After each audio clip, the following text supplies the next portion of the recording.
El Instituto Nacional de Estadística y Geografía de México, el INEGI, emitió el reporte preliminar sobre homicidios en México a lo largo del 2022, que muestra una disminución importante de 9.7% respecto al año anterior, al 2021, y una tendencia a la baja respecto a los últimos 5 años. En 2022, la tasa de homicidios en México fue de 25 por cada 100,000 habitantes. Esto representa una baja respecto al 2021, cuando fue de 28 por cada 100,000 habitantes.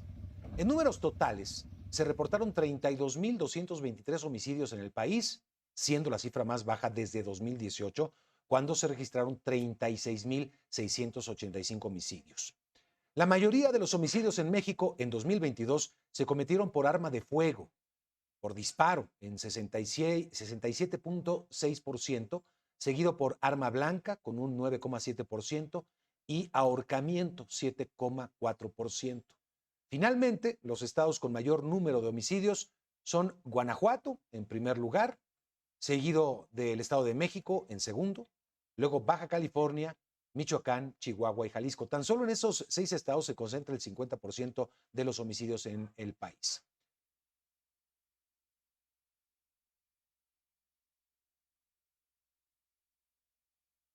Bueno, y el presidente López Obrador se refirió al tema, dijo que es un logro el ver que ya la tendencia va a la baja. Vamos a escuchar.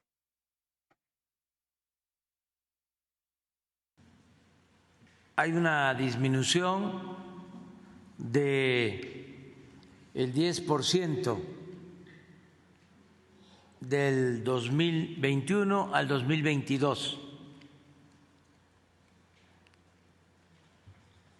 Esto es muy alentador porque esa tendencia se mantiene y estimamos que desde que llegamos al gobierno ha disminuido el homicidio, los asesinatos, los homicidios en 17%. Si continuamos así, vamos a terminar el gobierno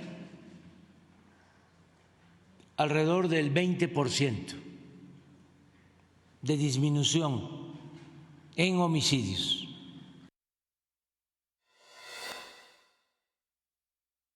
El último año, lo cierto, de Enrique Peña Nieto en el gobierno, se registraron 36,661 homicidios, lo cual marcó un récord en el país, ciertamente, en 2018. La cifra se mantuvo en el primer año de López Obrador, no bajó, se mantuvo, pero en 2020 subió, contrariamente a lo que dice el presidente López Obrador. Se rompió un nuevo récord en su administración, según cifras del INEGI, con 36,773 homicidios. En resumen, a lo largo del sexenio de Enrique Peña Nieto, entonces se registraron 157,131 homicidios, y en la administración de López Obrador, pero solamente en 4 años, van 141,357 homicidios. Todo esto, según el INEGI, perdone.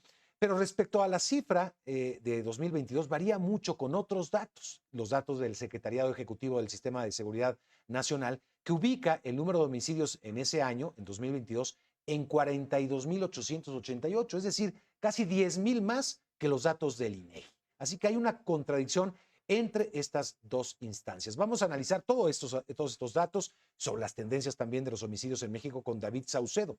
Él es especialista en temas de seguridad y me da gusto saludarte, David. Bienvenido.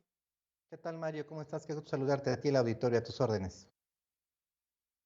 Pues vemos datos distintos. Por una parte, los presentados, cifras preliminares presentadas por el INEGI, que marcan un poco más de 32,000 asesinatos, homicidios, frente a los del Secretariado Ejecutivo, que los marcan en 42,000. Estamos midiendo lo mismo en el mismo año. ¿Qué está pasando, David?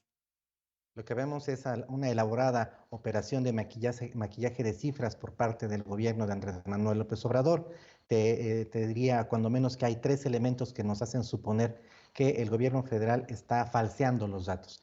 En primer término, hay un número de homicidios que se cometen en el país en distintos estados de alta violencia en donde el registro de los homicidios los hacen pasar como si fueran accidentes de tránsito. Para la comprensión de nuestro auditorio, homicidios que son realizados por el crimen organizado los hacen aparecer como si fueran atropellamientos. Esto ocurre en distintos estados del país, como Jalisco, Baja California y Guanajuato, que son estados del país en donde se comete una alta violencia homicida.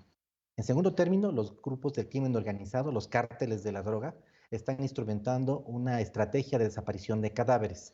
Esto con el objeto de que las células de sus homicidas no sean llevadas a la justicia y enjuiciados por homicidio. Si no hay un cadáver, no hay un asesinato como tal. Por eso tenemos en el país, en México, un incremento del número de personas desaparecidas y también de colectivos de búsqueda de personas compuestas por madres, esposas, hijas y parejas de las personas desaparecidas que están buscando a sus seres queridos. Entonces tenemos, de acuerdo con las métricas de Andrés Manuel López Obrador, una disminución en el número de homicidios, pero un incremento en la desaparición de personas. Me pesa decirlo, pero esas personas no están desaparecidas, en realidad están muertas y están siendo enterradas en estas llamadas narcofosas.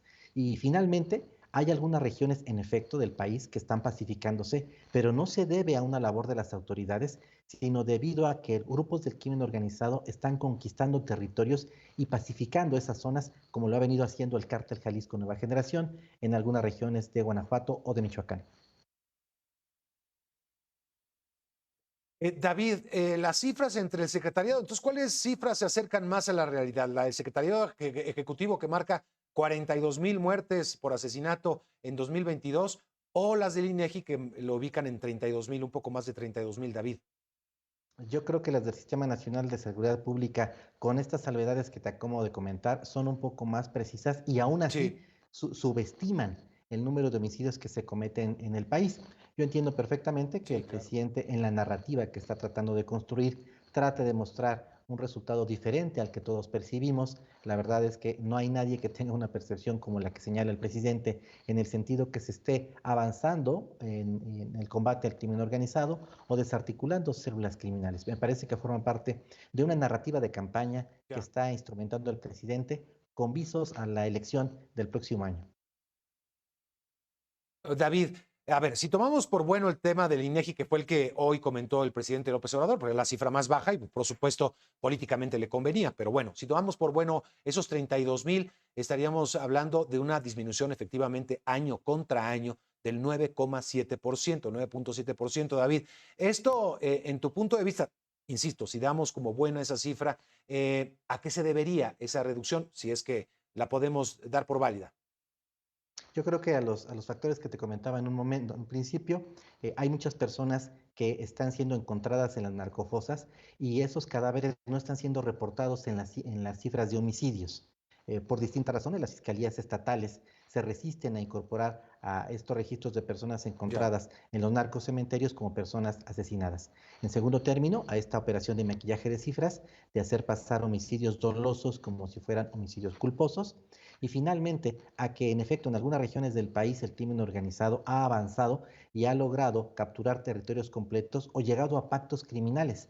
Es decir, en muchas ocasiones, cuando vemos una disminución del número de homicidios en distintos municipios o regiones completas del país, se debe a que llegan a narcoacuerdos, es decir, los grupos de crimen organizado se reparten el pastel, se reparten los mercados locales de narcomenudeo o las rutas de trasiego a los Estados Unidos.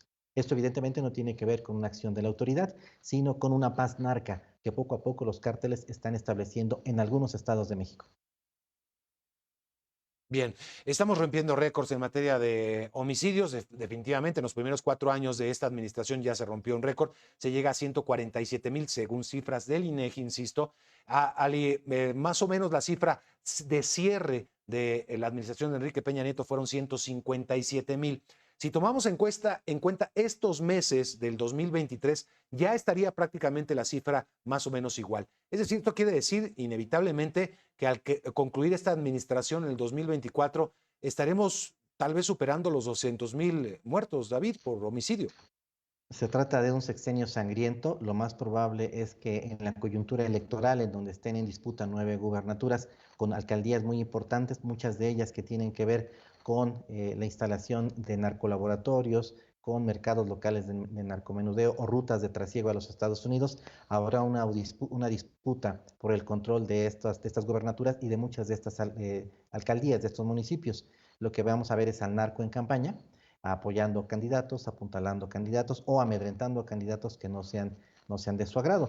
Me parece que tiene que haber en el siguiente sexenio un giro en la estrategia en materia de seguridad. El presidente no lo va a hacer, se requiere más presupuesto, entrar a la discusión de algunos temas muy espinosos como la legalización de algunos tipos de drogas blandas, el tema del fentanilo que sigue sin resolverse, un conflicto diplomático con China y con los Estados Unidos, la demanda pendiente que tiene el gobierno de México con distintas empresas dedicadas a la fabricación y comercialización de fusiles de asalto en los Estados Unidos. El abanico de opciones es muy alto y desde luego la extradición de narcotraficantes de alto perfil que se encuentra detenida. Aún no se ha dado luz verde para que puedan ser extraditados ni Rafael Caro Quintero ni Bien. Ovidio Guzmán del cártel de Sinaloa. Pues David, te agradezco mucho por tu tiempo y por conversar con el auditorio. Gracias. Gracias a ti, Mario. Un abrazo.